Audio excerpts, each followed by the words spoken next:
Do you ever feel overwhelmed by the ever-changing world of technology? Tech It Out can help make some sense of it all.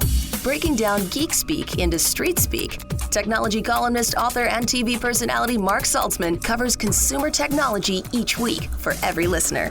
Mark tackles the latest news, reviews, and how-tos to help you understand what's hot, what's not, and why. Hey everyone, welcome to Tech It Out. This is episode 299. I'm so stoked to hit the 300 episode mark next week. 300 episodes, as this weekly show started in July of 2017 and became a podcast a couple of years later. Thank you so much to the listeners, to the sponsors, to Radio America, my syndication partner, and to all the radio stations that pick up this show, as there are more than 100. I'll chat more about this milestone next week and arrange for a giveaway as well. But this episode of Tech It Out that you're listening to will be a great show as well. In fact, as I mentioned last week, I was traveling to the Amazon rainforest to do a story for USA Today, and so I'll play my interview with Intel about what they're doing in a very remote part of Brazil to help indigenous people there. Really interesting story. So that's coming up this hour. Before that, in a few seconds from now, I'll give my impressions of Apple Vision Pro, the company's mixed reality headset coming out next year. I was in California after Brazil to try the Vision Pro headset for myself, and so I will share my thoughts momentarily. On the back nine of this program, gadget and game gift ideas for dads and grads. That's right, Father's Day is coming up next weekend. So we'll chat with tech expert Mario Armstrong for some suggestions, and I'll share a few of mine as well. All of this and more on an all-new Tech It Out, powered by ASUS for those in search of incredible. I'll tell you more about ASUS shortly, but let's officially kick off this week's show. All right, so as I mentioned, I was in Cupertino at Apple's Worldwide Developers Conference this week, and I had a chance to test drive Apple Vision Pro. You've probably heard about it because it was all over the news this week. This is the company's first wearable spatial computing device, as they call it. So for this segment, I did want to talk about the Apple Vision Pro. In case you didn't read my hands-on piece for USA Today, not only is this ski goggle-shaped mixed reality headset Apple's biggest product since Apple Watch debuted in 2015, but it's easily its most ambitious. It's been in development for multiple years and tied to more than 5,000 patents. It's going to be available in early 2024 for an astounding $3,499 to start. Yes, this is not for those without deep pockets, but I'll get to all of that in due time. So even if you could afford it, is it any good? Well, at WWDC, I did have a chance to wear and use Vision Pro for about 35 minutes and run through several applications that fused augmented reality, where you can see digital information overlaid on top of the real world around you, with virtual reality, realistic imagery that fully envelops your field of vision and tied to head tracking, kind of like a Meta Quest headset. All right, price notwithstanding, I would go on record to agree with Apple that the Vision Pro is the most advanced personal electronics device ever. That's a huge statement. Again, price aside, this was amazing stuff. And yes, unfortunately, it has a little battery pack to power the glasses that you just keep beside you or slip it into your pocket or something. But at least at this stage in the game, the pros still outweigh the cons. So let's chat. What was it like to wear Apple Vision Pro? All right, so I sat on a couch in a small room, flanked by an Apple employee in chairs on each side of me, and they guided me through the Vision Pro demo from start to finish. As discussed during the keynote at the Worldwide Developer Conference, the new Vision OS, or operating system, features a fully three-dimensional user interface, and it's controlled in three ways: with your eyes, your voice, and your hands. With your eyes, they are tracked with inward-facing sensors on this headset. With your voice, you can control things, and it includes Siri, of course, but I did not get a chance to try that. That was not enabled for the demo. And then with your hands, it works in a few ways. You can do finger gestures. For me, it was my left hand resting kind of on my leg. They taught us how to tap and swipe using your fingers to control the content that I'm seeing through the headset. You can twist a digital crown knob on the side of the headset, similar to the dial on Apple Watch on the right side. There's also support for an optional wireless Magic Keyboard or trackpad, but that was not part of my demo either. Now, putting on Vision Pro was similar to other virtual reality headsets for the most part. You place it over your eyes and you tighten the head straps so it fits nice and snug. I did find it comfortable, but it was not as light as the PlayStation VR 2 or PSVR 2 headset that came out a few months ago. A small battery pack, about the size of 2 iPhones stacked, is tethered to the headset for power, and it stayed beside me on the sofa while I was seated. After a bit of calibration for eye and hand tracking, the home view screen magically floated in the room I was seated in. So it's kind of magical. It's kind of like, your home screen for your iPhone, complete with familiar app icon bubbles like Safari and Photos and Apple TV and more. And when you simply look at a specific app, don't forget there's eye tracking, it magically becomes highlighted. So that icon is highlighted, and then you just pinch your fingers to select it. So the interface was very intuitive. I opened up Safari and I found reading small text on websites was surprisingly clear. All right, on to photos and videos. I opened the Photos app and I viewed a number of high-resolution images with incredible clarity. No doubt thanks to the headset's twin displays totaling 23 million pixels, which is more than 4K resolution. And the room automatically dimmed around these crisp images for added immersion. I also saw some really wide panoramic shots of Iceland and Oregon's coast. One of the most impressive parts of the demo by far was seeing spatial photos and videos captured by the Vision Pro headset. And that included scenes of kids blowing out birthday cake and another one with some friends hanging out outside by a fire pit, sipping drinks and telling stories and laughing and such. It truly looked 3D, like really being there. Lets you then relive those memories long after you captured them with the same realistic depth. No VR headset I've tried can do anything like this. Adding to the immersion was 3D audio, so you can pinpoint with your ears where the voices and sounds were coming from in that video. Later on, a demo with Alicia Keys singing by a piano in a recording studio was even more remarkable. So this is all possible as the Vision Pro has 12 cameras, 5 sensors, and 6 microphones. My next demo was equally as mind-blowing. It was a live FaceTime call with someone in another room. You likely know FaceTime is like a video call with friends. You can do it on your iPhone or iPad or Mac. But with Vision Pro, the person I was chatting with was represented by a digital avatar, or what Apple calls a persona, that looked just like her, but it was first digitally captured. They captured her face, and then it's animated in real time with her actual facial and body expressions. So it looked like the real woman I was talking to, but it was a virtual version of her, if you will. But all her expressions were in real time. I asked her if I can see what I looked like to her, but she explained that I would first need to scan my face and go through this process. That was not part of the demo. Ah, well. My FaceTime friend then launched a freeform screen for me to see. It's kind of like a shared whiteboard, and she demonstrated what collaboration may look like in the future. And not just with flat images, but 3D objects too, including a rendered 3-dimensional room in a home that she was expanding and shrinking and rotating with her fingers. Now, before I continue, I should note multitasking seemed intuitive in Vision Pro, as you can drag windows around and place them around you and simply look with your eyes or move your head if you need to select what you want. The second last demo consisted of what's called environments, which are full-screen relaxing videos tied to head tracking, like a virtual reality experience. But when the Apple employees in my room started to talk with me, their images smoothly appeared in my scene, like gradually appearing, and that's called breakthrough, to stay connected with those around you. So that was pretty wild. And I also sat through a 1-minute mindfulness session with a soothing voice, the British accent, and 3D images to focus on. Finally, for some entertainment, we launched an underwater 3D demo of Avatar 2, Way of the Water, which turned my mock living room into a personal movie theater. You can select how big you want the virtual screen to be. And again, the outside environment kind of melts into black. All right, so the most impressive thing I saw, as I mentioned, were those spatial photos and videos. The second most impressive part of the Vision Pro demo was called Apple Immersive Video. This was a collection of demos featuring incredibly realistic 180-degree views of various scenes of nature, a woman tightrope walking between mountains, underwater scenes. We saw samples of sports games like baseball, soccer, and basketball. There was a train that was plowing through a snow-covered track, and a lot more. In a word, wow. I mean, I've seen a lot of VR, virtual reality, in my day, but not with this much clarity and depth. The last demo was interactive. It was a dinosaur experience that they asked me to get up and walk around, and then this giant 3D dino followed me around the room, which was kind of neat. Again, the detail, like the skin, I was like right up against its nose, and the skin was amazing. And before that, they had this like fluttering butterfly that was supposed to land on my outstretched hand. Again, it's supposed to be interactive. That didn't work, but still cool nonetheless.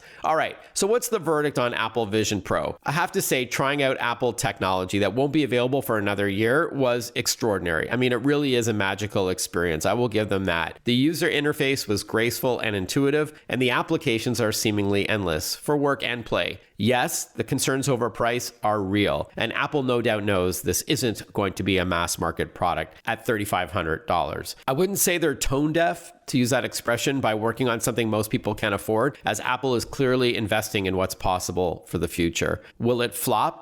Who knows? But Apple isn't just dipping its toe here in the spatial computing space. They're diving in head first, and they want to own it. And from a technology standpoint, it was super impressive. I understand that not everybody wants to wear a headset. That's a good point. And I get that some people think technology like this is kind of disconcerting, as it may encourage less human interaction, similar to the concerns over the metaverse that Mark Zuckerberg was so bullish about over the last year and a bit. So look, it's not going to be for everyone. And then finally, requiring an external battery that lasts only up to 2 hours isn't ideal either. But hey, don't forget, this is a Generation 1 product. It's a Gen 1 product. And if any company can figure out how to improve battery management, it's Apple. Think of how much the iPhone has evolved over the years. This category is in its infancy, to say the least. So to sum it up, as someone who has been reviewing tech for nearly 30 years, consider me super excited about Apple Vision Pro. Only after I had the demo, when I saw the keynote, I was like, yeah, it's cool. But it wasn't until I experienced it with my own eyes that I really got it. Skeptics, and there are many, should at least reserve judgment until they get a chance to try it out for themselves as well. Who knows when that will be, if Apple's going to even allow the general public to try it out. So I guess those who buy this in a year from now are going to be deep-pocketed early adopters that are willing to take a leap of faith because it's Apple.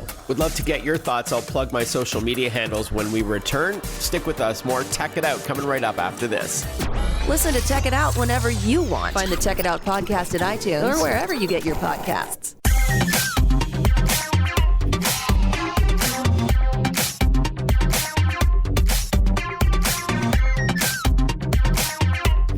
Welcome back to Tech It Out. This show is powered by ASUS for those in search of incredible. ASUS creates technology for today and tomorrow's smart life, and that includes its line of award-winning laptops and desktops, accessories like monitors, mice, and keyboards. There's mobile tech like smartphones and tablets, smartwatches, and much more. For those in search of incredible, visit asus.com/US/radio for more info. That's asus.com/US/radio. So, hey, I wanted to hear your thoughts about the Apple Vision Pro. If you've heard about it, if you've seen it on TV, maybe you watched the entire keynote address at Apple Park for Worldwide Developer Conference. So hit me up on social media. I'll spell my name in a moment, but I'm on Twitter, Instagram, Facebook, LinkedIn, YouTube, and TikTok. It's Mark Saltzman, MarkSaltzman. Mark Saltzman. So that's Mark with a C, Saltzman with the Z. Let me know what you think. Or if you want to read my review for USA Today, you can type my name into your favorite search engine along with the word USA Today and Vision Pro headset. All right, let's continue on with the show. I'm going to play an interview that I recorded in a hotel lobby in Manaus, Brazil, just after visiting the Amazon rainforest with Intel. So let's roll it. So as I mentioned earlier in the show, I had quite the experience last week visiting Brazil and the Amazon rainforest. Believe it or not, there's a solar hub built by Intel and some other partners like Dell, FAS, and Computer Aid out of the UK. And we had a chance to see this in action. So without further ado, I am sitting here with Ana Pina. She's Communications Director for Intel Americas to talk about the experience and what this technology brings to the community. First of all, it was great to spend a few days with you, Ana. It's my pleasure to be here with you, and I think we lived something that's going to be memorable and will live forever in our hearts. It was a fantastic experience to be able to be joined by you and go to the middle of the rainforest and experience what it means to really bring technology to people and connect them to the world. This is a community of indigenous people who had been disconnected from the world for so long. And the thing is that this community is surrounded by rivers, right? And the flow of the river goes high, like 25 meters. So for some months of the year, they practically live not connected. The access is not that easy, and the boats are not that fast. And people have to walk and walk and walk long distances to be able to access. So it's practically half of the year when this happens. And what we did, so Intel, along with Dell, along with Computer Aid and Foundation for Sustainable Amazonas, together we created a solar community hub. So what we did was bring technology there to that community. It's computers, it's servers, it's solar panels. People have access to for two reasons. One is for e-learning, for education, and the other reason is telemedicine. So without the technology being there, they wouldn't have access to the outside world and to a doctor, to psychologists, therapists, or even to education, to professors. All right, it's quite something to see. I think they call them containers that they bring in. Containers, piece by piece. They have to bring it up from the river, which we made that trek up steep, hand-built stairs, if you will. And then it was compiled and with solar power, and there is some electricity, a little bit as well. So you're bringing computers to this indigenous community, and I believe 12 others in the area, or 12 in total. So it's bringing technology to them instead of them having to go to technology. And there are a couple of main purposes, as you said, Anna. One is for telemedicine, so they're able to video chat with doctors and psychologists and nurses to describe their ailments and get treatment there with some of the medicine they have on site, and then also to bridge the digital divide, to give them the tools that they need, whether it's in their village or they go elsewhere to work. An obvious question here is, did they want this, right? I mean, this is an important part of it that FAS talked about, FAST talked about. So they obviously did their homework first and spoke with this community and made sure that this is something they wanted, right? Yeah, absolutely. It was negotiation because we had to talk with the government, we had to talk with the communities, and as you saw, there's like a grandfather and a grandmother of the community, so the way that they organize themselves is different. It's you could say that still very traditional in its essence. So yes, we had to speak with all the levels of government that they have to make sure that this is something, first of all, that they wanted and that they would contribute to. Because when you bring a technology like this or a project like this to a community, you need to make the community part of it. And that's what happened. Everyone was super involved since the beginning, and it's currently impacting 33 families that live here, but it's giving, the solar hub is giving service to 1,500 people. So people do walk 3 hours to get to that community, and they do spend the day over there, and they do invest time learning. In fact, we have the case of Ulises, who's the son of Anna, who leads the community, and he went abroad, let's say abroad, to study and professionalize himself, and then came back to the community, and he's now the teacher for all the children. Yeah, we were able to see a classroom sort of in action. So we saw about 15 kids working on computers. I think some were working on Excel and others were on the internet. And yeah, the teacher was this young man who was a product of the Solar Hub when it was built 2 years ago, and he left and got some certification and came back, and this is where he wants to be. And I think that nicely answers my question about the community wanting this, because they probably have a fear that they're going to get a taste of the outside and they're going to want to leave the community. But this is an example of where they want to stay and help others. Anna will answer that and many other questions when we return on Tech It Out. Stick with us. We'll be right back with more. Want to follow Mark? Google him. Mark with a C and Saltzman with a Z.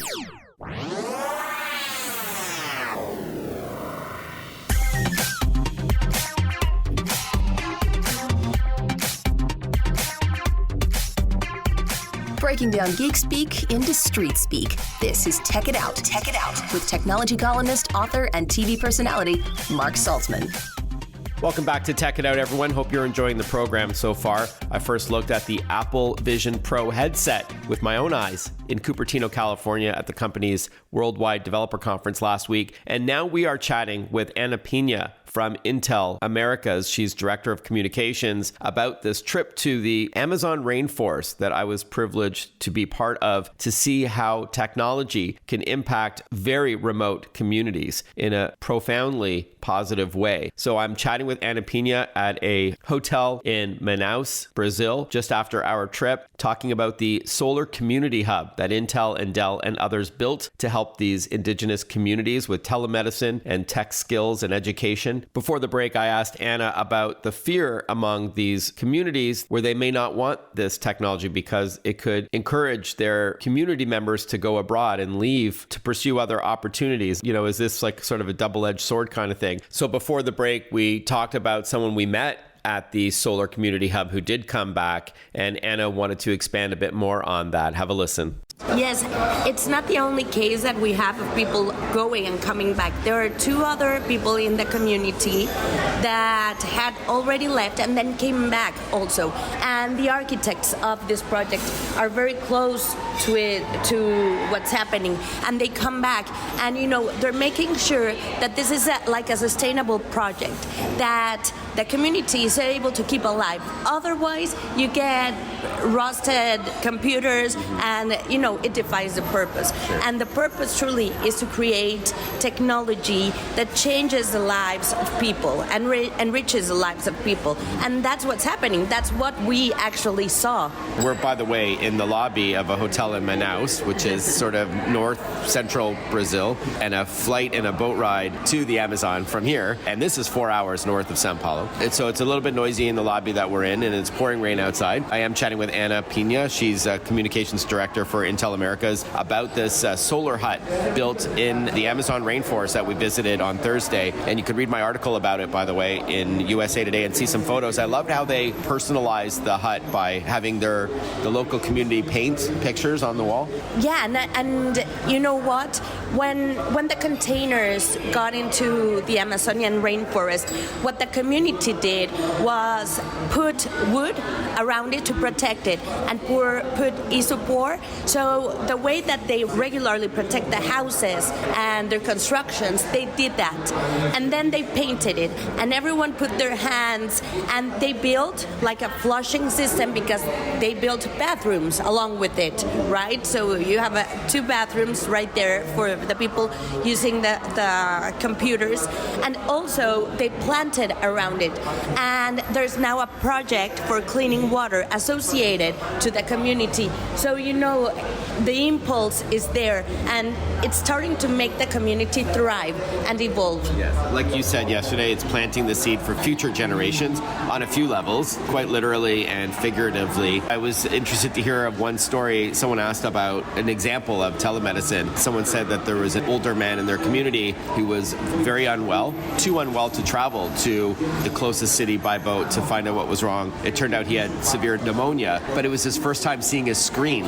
You know, he was telling a doctor his symptoms, and they were able to prescribe him antibiotics, which cured him. But that was a great example from last year. That's quite moving. Yeah, it was. And let me clarify. So you and I and the rest of the Intel team and the Dell team, we got to go in a private plane and then do a boat ride in a very fast boat. This is not the reality for the community. Like, they live there, and if they want to get medical attention in the traditional way, they have to go in a boat ride that will last 2 or 3 hours, and then they have to get in line. They have to get in line in Manicore, which is like the city that's the closest.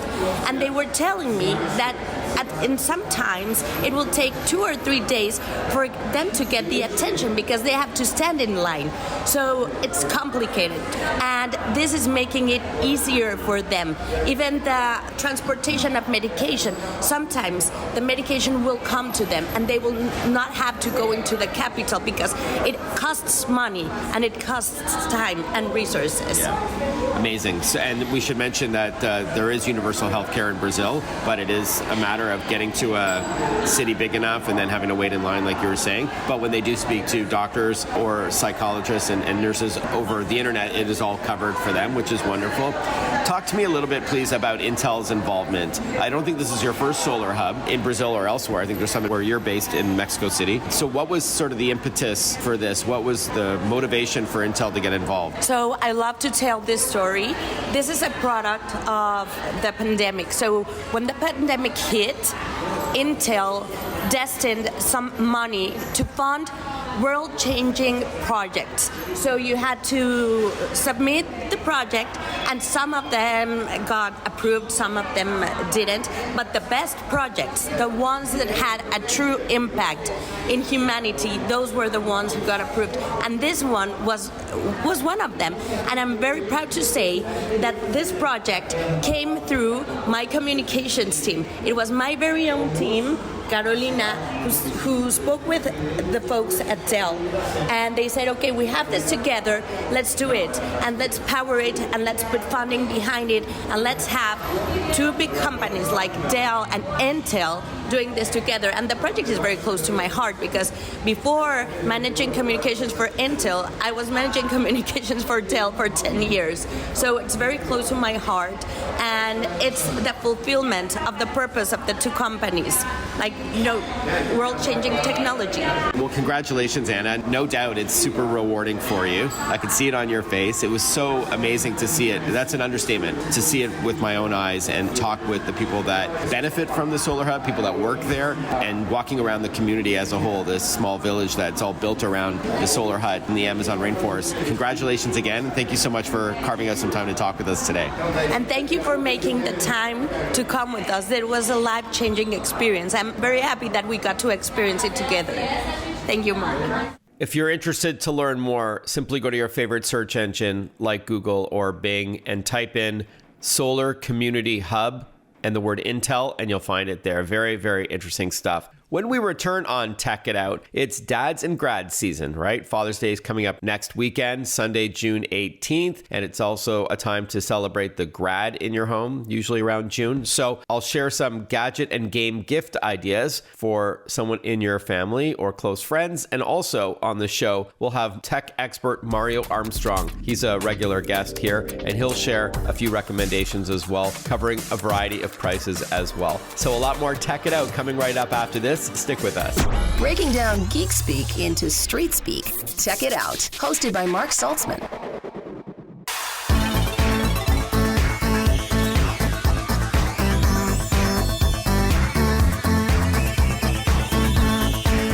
Welcome back, everyone. You're listening to Tech It Out. Father's Day is coming up next Sunday, June the 18th, and it's also graduation season for many. So I wanted to share some ideas with you. Let's start off with the hottest game on the planet, Nintendo's The Legend of Zelda, Tears of the Kingdom. You've probably seen people waiting in line on TV. This new game is an epic journey starring Link, of course, but lets you carve out your own path. You can build an experiment to create your own spin on the adventure. I was beside somebody on an airplane coming back from California, and he was playing the same level that I beat a couple of weeks earlier, but he was approaching things in a completely different way, which is very cool. So it's $69 and playable on the Nintendo Switch. And if you don't have a console yet, the Nintendo Switch OLED model, The Legend of Zelda Tears of the Kingdom edition, it has that beautiful screen and it's adorned with all the Legend of Zelda artwork on the outside. It's $359. Very cool stuff. And if you are shopping for a Nintendo Switch owner, another great gift idea is the gift of storage. SanDisk micro SD cards are great for storing games and other media, and they do have a license with Nintendo. So there's a 64 gigabyte Yoshi card for only $16 and a huge 1 terabyte micro SD card tied to The Legend of Zelda Tears of the Kingdom, complete with a Hylian crest on it, and that's 1,000 gigabytes to store all of your digital content. You will not run out of room so easily with something that big. Amazing. All in the same size of your fingernail. These are fast cards as well. The Legend of Zelda Tears of the Kingdom 1 terabyte SanDisk card is $149. All right, let's now talk productivity for dads and grads. For those on the go, they will no doubt love the HP Envy X360. It's a perfect 2-in-1 touchscreen laptop for work or play with its gorgeous up to 4K touchscreen in sizes 13, 15, 16, or 17 inches. You can choose. And it's called the Envy X360, not just because someone will be envious if you have this, but the 360 refers to the 360-degree hinge. So you can bend back the screen and use it like a tablet when you no longer need the keyboard and trackpad,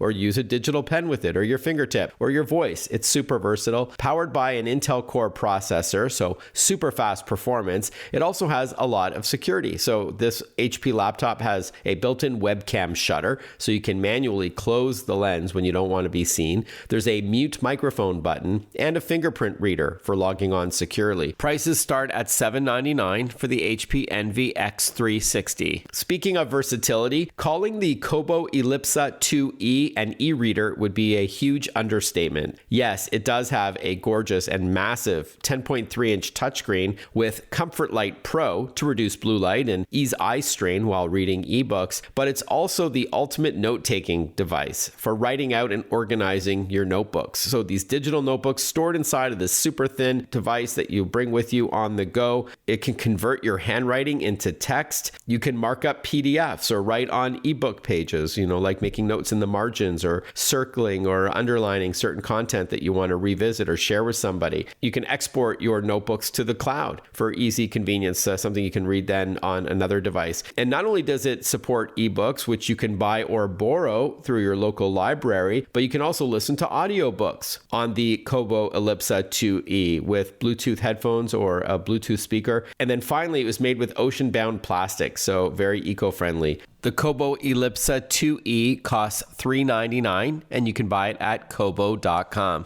A couple of other suggestions when it comes to big screen entertainment. Roku smart TVs are a great gift for dads and grads, and they start at only $98 for a 32-inch 720p LED Roku smart TV. I was showing a 55-inch model on TV called the ON 4K HDR Smart TV. ON is spelled, by the way, ONN. And it too gives you a lot of bang for the buck at under $250. So it's got that 4K resolution screen. That's 4 times the resolution of a 1080p image. Access to countless streaming services, including Roku's own and exclusive Roku channel, which is free, as well as, Netflix and Amazon Prime Video and Apple TV Plus and Disney Plus and so on. There are multiple HDMI ports and an easy-to-use remote and many other features as well. For an even bigger picture, up to 300 inches, in fact, that's 4 times the size of a 75-inch flat TV, by the way. The compact Epson Epic Vision Flex Smart Portable Projector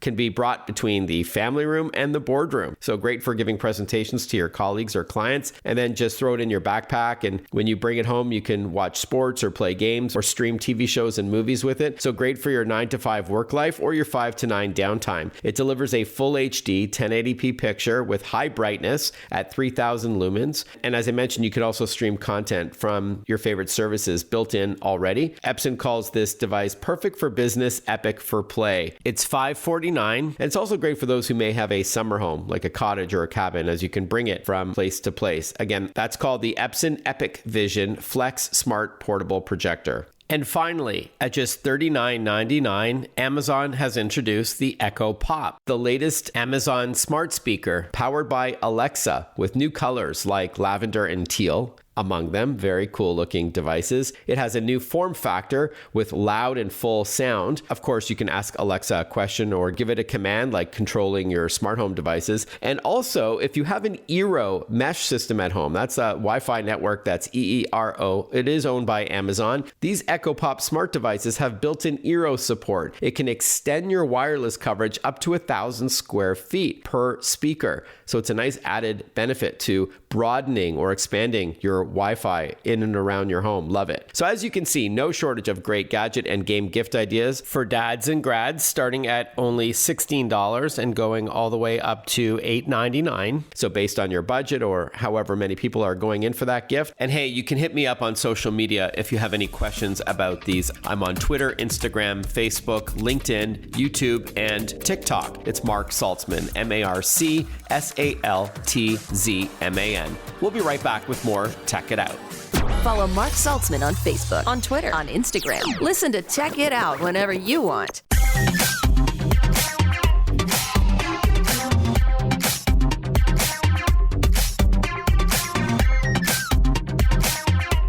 Now that we're into June, this is the season for dads and grads, the month where we celebrate Father's Day and maybe a graduate in your home or in your family. Well, tech expert Mario Armstrong is here to share some gift ideas for Father's Day, graduation, and beyond. Hey, Mario, welcome to the program. Hey, Mark, good to talk to you. Thanks for having me on. I know you're busy on set doing lots of TV interviews, so thanks for carving out some time to chat. So without further ado, what do you got for us today? Well, I partnered up with some great brands for dads and grads, and I'm really excited about this good stuff. I got some really awesome stuff in studio. I'm going to start first with the OnePlus Pad. Now, Mark, this is the perfect gift for work, study, and play. It's a tablet that is powered by the MediaTek Dimensity 9000 chip. It's really fast when browsing the web, gaming, reading, or even jumping between multiple apps. It's the world's first tablet, by the way, with a 7:5 ratio screen, and the square display is easier to use for reading, and the size makes it really comfortable to use as well. The battery lasts all day on this thing, and it only takes 60 minutes to get a full charge. And I was really impressed that it could be on standby for a month. Standby for a month. That's super cool. Now, dads are also going to love something else that I got for you. And I use this in my backyard, so I love this. This is lights by Govee, but let me bring this down to you. This is not just regular lights. These are custom lights that you can bring to the exterior of your home. The product is Govee RGBIC LED permanent outdoor lights. It's really perfect for all seasons and even those special occasions. They're waterproof, weatherproof, and last 50,000 hours. They have 69 customized modes, including holiday modes and a lot more. The Govee permanent outdoor lights is the first and only self-installation of permanent lights on the market, and it's eco-friendly, and you can control them using Alexa, Google Assistant, and the Govee Home app. Lots of fun there for every occasion. Wow, that's awesome. And for our listeners, we're not mentioning prices on the air, but if you go to inthenews.tv, you'll see Mario Armstrong, our guest, tech expert who's sharing some dads and grads ideas. And you're also going to see these products in action. All right, let's now pivot and talk about something for grads. Yeah, well, I know grads are always like, look, they graduated, but it's always room to expand. That's what it's all about, lifelong learning. So grads can expand their opportunities with Rosetta Stone. You can choose from 25 languages. The Rosetta Stone app will help them learn useful words and phrases to get the most out of their future travels, their careers, and more, which is really just a great idea. But I also think it's a great gift for dads as a hobby. Like, I'm using it to be able to speak to Spanish to some of my family and friends. And get this, Mark, Rosetta Stone's lifetime unlimited plan with forever access is 50% off at rosetta.com, but only from now through June 18th. Yeah, that's a good deal. And I got to be honest, I was trying to use the Duolingo app when I went to Brazil to learn Portuguese, and it was not very helpful. Rosetta Stone, the OG, great to hear that they're still as relevant as before. So thanks for sharing that. What about something for dads and grads who love entertainment? All right, this is one of my favorites. I'm an entertainment person. I love watching some great shows. So this is one of my favorites. This is a great gift for dad. Is Paramount's hit comedy series Tulsa King, starring Sylvester Stallone. Now, season 1 is available on June 6th. It's now on DVD, Blu-ray, and a limited edition steelbook. You can get all 9 episodes and over 90 minutes of bonus content. Stallone stars as Dwight the General Manfredi. Now, he's a mafia capo. He's just released from prison, but he's exiled by his boss to set up shop in Tulsa. So in Tulsa, he ends up building this crew of this group of really unlikely characters that create this new criminal empire. It's a lot of fun, full of action as well. Also, Mark, if your dad or grad is a Hot Wheels fan, then they'll love Hot Wheels Rift Rally, the all-new mixed reality racing game from Velen Studios. It's perfect for all kids, from kindergarten grads to the kid at heart dad like me. It includes a cutting-edge toy RC car with an attached camera on it to turn your living room into the ultimate Hot Wheels racetrack. It's available at Amazon and GameStop, starting at $129 for PlayStation 4 and 5 and your Apple devices. So, Mark, get ready to rev those engines, man.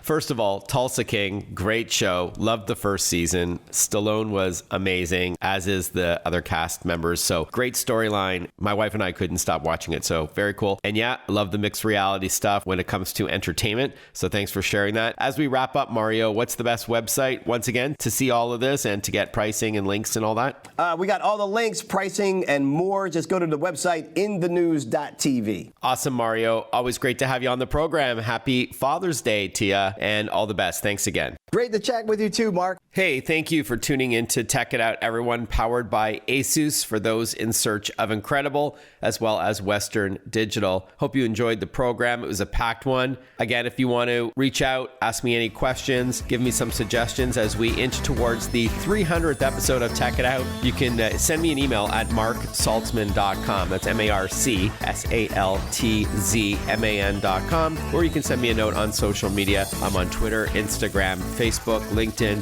YouTube, and TikTok. I'm wishing you all a fantastic rest of your day, a safe and healthy week ahead, and I look forward to catching up with you next weekend for another episode of Tech It Out. Bye-bye, everyone. Take care. Ciao.